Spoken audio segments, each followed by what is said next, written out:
Good day everyone. Welcome again to our 365 daily devotions.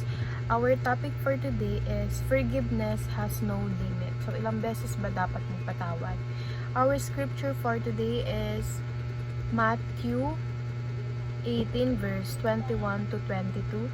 Then Peter came to Jesus and asked, Lord, how many times shall I forgive my brother or sister who sin against me?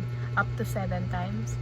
Jesus answered, I tell you, not 7 times, but 77 times. So, ayan, hindi daw, yung pagpapatawad, hindi lang siya 7 times, kundi 77 times mo siyang papatawarin. So, forgiveness has no limit. Kaya nga, according sa unang katuruan natin is there is no limit to forgiveness. Kapag nagpo-forgive ka, wala kang limit na kailangan ay ikaw hanggang 2 beses lang kita papatawarin or isang beses lang, isang chance lang kita. No, meron tayong unlimited chance because it's not too late na magbago ang isang tao. So, hindi rin dapat nauubos yung pasensya natin and yung pagpo-forgive natin sa kanila. Second, there is no sin that we should not forgive. Lahat ng kasalanan dapat patawarin natin kasi nga si God nga di ba, napatawad niya tayo, grabe yung mga kasalanan natin, tayo mga tao, kung ano-anong ginagawa natin sa kapwa natin, di ba? But God in heaven forgive us. So, walang kasalanan ang hindi mapapatawad kahit gaano pa kalala yung kasalanan mo. Maybe you'll need time to move on and to heal.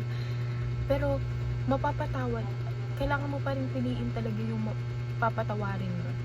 Talagang yun lang yung only chance para mag-heal din and mapalukudan mo yung Panginoon. There is no sin that cannot forgive. Kung tayo, wala tayong sin na hindi natin papatawarin, ang Diyos din, wala tayong sin na hindi papatawarin ng Panginoon. Kung yung ibang tao malala yung ginawa sa atin, patawarin natin kasi tayo din, meron tayong mga ginagawang mga bagay na sobrang lala pero pinapatawad talaga tayo ng Panginoon. Kasi nga, there is no sin that God cannot forgive. Lahat ng yan, lahat ng mga pagkakasala natin, kayang patawarin niya ng Panginoon. Basta willing tayo magbago. So, move on naman tayo sa application. Forgive without limit, but limit your trust. Ayan, minsan kasi iniisip natin na kapag nagpapatawad tayo, nagiging tanga na tayo. Kasi, I gave him a first chance, second chance, diba? Fool me once, shame on you. Fool me twice, can't put the blame on you. Fool me thrice, and such and such. Pero, pag nagpatawad tayo, wag nating ibigay yung full trust natin kasi ang pagpapatawad, hindi naman sinasabi magtitiwala ka ulit. Pagpapatawad para ma-let go mo yung mga galit na naipon mo nung ginawa niya sa yung bagay na yun. But you don't need to trust him or her again and again.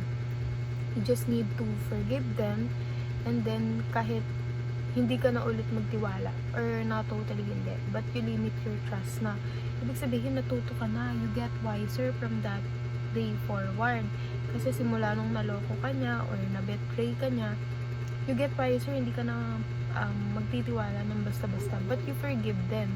Itanggap mo na nagawa nila yon because of some reason, but you don't give your trust fully.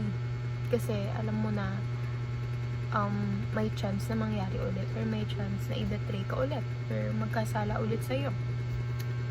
Forgive all offenses but stop being a victim. So, kapag nagpo-forgive tayo, di ba parang nag-self-pity tayo na ikaw yung biktima na grabe yung ginawa sa'yo. Like, sobrang yaka-yaka and all. You're not the victim. Kasi, ang tunay na biktima dito, yung nagkasala eh.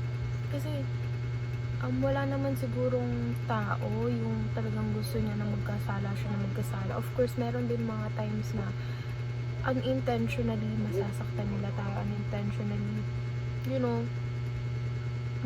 magkakaroon sila ng kasalanan sa atin, but let us stop looking ourselves as a victim kasi we're not a victim. Ang kailangan natin is magpatawad at hindi natin kailangan mag-self-pity kasi kung mag-self-pity ka lang, mas lalo mo lang kakagalitan yung tao na, ay, kaya ako ganito kasi kanya. So, isisisi mo lahat dun sa tao na yun. So, walang magiging forgiveness. Third, forgive and work towards full restoration. Kapag nag-forgive tayo, ang after ng forgiveness natin, ang i-focus natin is yung sarili natin, kung paano tayo mag-heal, kung paano natin nire-restore yung heart natin, kung ano yung mga kailangan natin gawin para hindi na maulit yun, and para matuto tayo sa pagkakamali na yun. And we need to move on, let go of the negativities in our heart, let go of all the things na hindi nakakabuti sa atin, and let's focus on things na makakapag-better sa atin, things na makakatulong sa atin.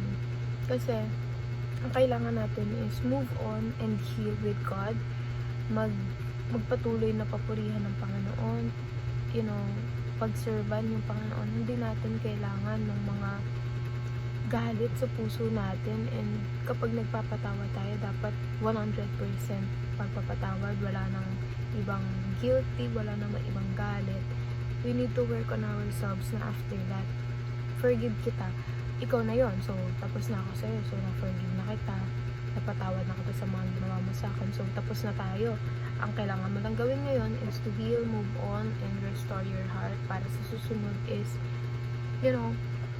alam mo na yung gagawin mo, and hindi na mas magiging mahirap sa'yo magpatawad kasi napapractice mo na siya.